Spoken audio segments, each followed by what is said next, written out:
Hey everyone, in this tutorial I'll be showing you how to create the Snow Bunny body paint. It could pass as an Easter bunny with a different background. I'll be having a twisted bunny look coming out soon, and I wanted to make sure I shouted some of you guys out. Thank you so much for sharing your twisted Christmas recreations with me. Kelly and her friend kind of look like they could be related to me.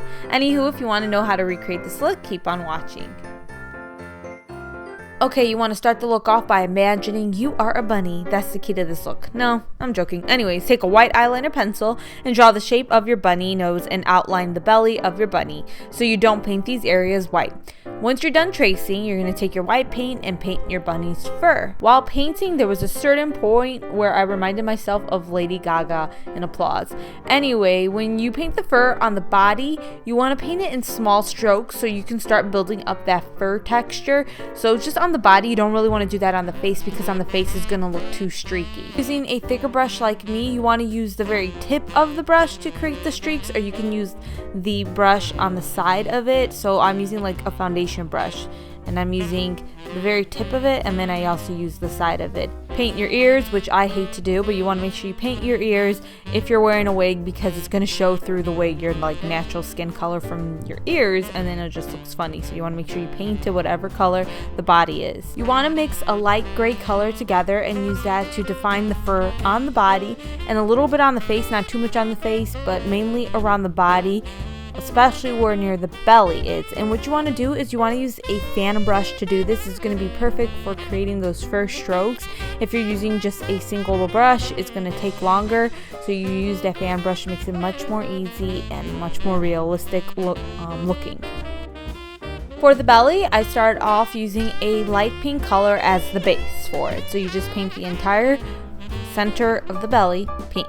Then mix a white face paint in with that light pink color and use that to create fur. You're going to be applying that color especially to the center of the belly because you want it to fade from the light pink into a darker pink. So you then take a darker pink, darker than the base color, and you use that to create fur. You want all these different tones of pink and of white, so it adds a lot of dimension. So keep that in mind. You want the lightest part of the belly to be in the center of it, and then as it fades toward the white face paint, you want it to get a little bit darker. So darker tones of pink. If you're doing a purple belly, then you want like darker tones of purple the closer it gets toward the white fur. It's light and then darker.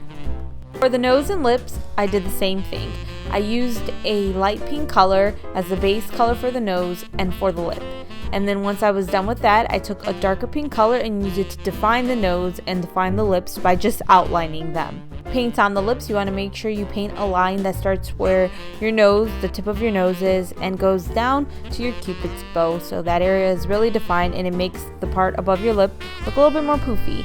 Then you want to take your white face paint and go back and just outline the area, not even outlining it, you're just painting right over it. After you apply that light gray color all over the skin to make it kind of look like fur, it like washes out that area, so you want to go back with the white paint and really lighten up that area so it looks poofier than it is, so it really stands out and looks bunny-like. You then take that white face paint and you add some little whiskers. I wanted big looking eyes for this look. Rabbits' eyes are big compared to their body size, but they're more like almond shaped than really round, but I went with a round look with it. So you want to take your white face paint and outline right below your eyes and just round it out to make your eyes appear bigger.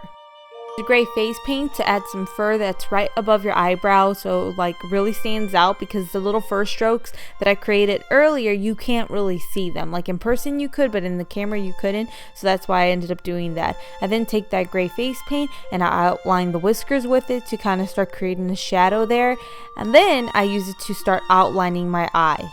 When I outline around the eye, I mix the gray paint with black paint to create a darker gray color that I used to outline the eye because I wanted like different tones of gray around the eye. I then used that darker gray color that I mixed together with the black paint to paint on some eyelashes, some really long eyelashes. When you're body painting, face painting, if you use different tones of the same color, that's what's really going to take your face painting or your body painting to the next level because it adds a lot of dimension to your look. So that's why I like to use different tones of the same color.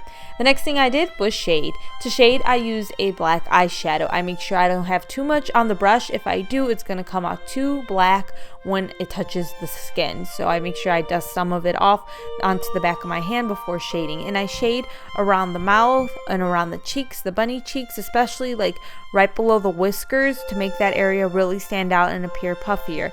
I also shade around the eyes to really define the eye.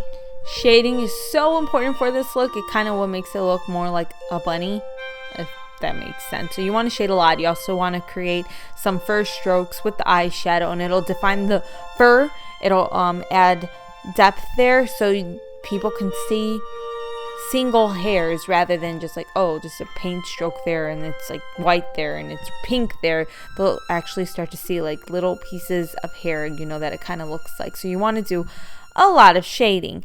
Once I was done shading with the black face paint, I decided to take a darker pink face paint. What am I saying? Face paint. Eyeshadow. I decided to take a darker pink eyeshadow and use it to shade a little bit around the nose and then around the eye. Kind of like if my bunny had eyeshadow, because my bunny looked very girly. So that's what I decided to do. And once I shaded with that pink shadow, I went back with the white face paint and I just drew on some lower lashes around the bottom of the eye.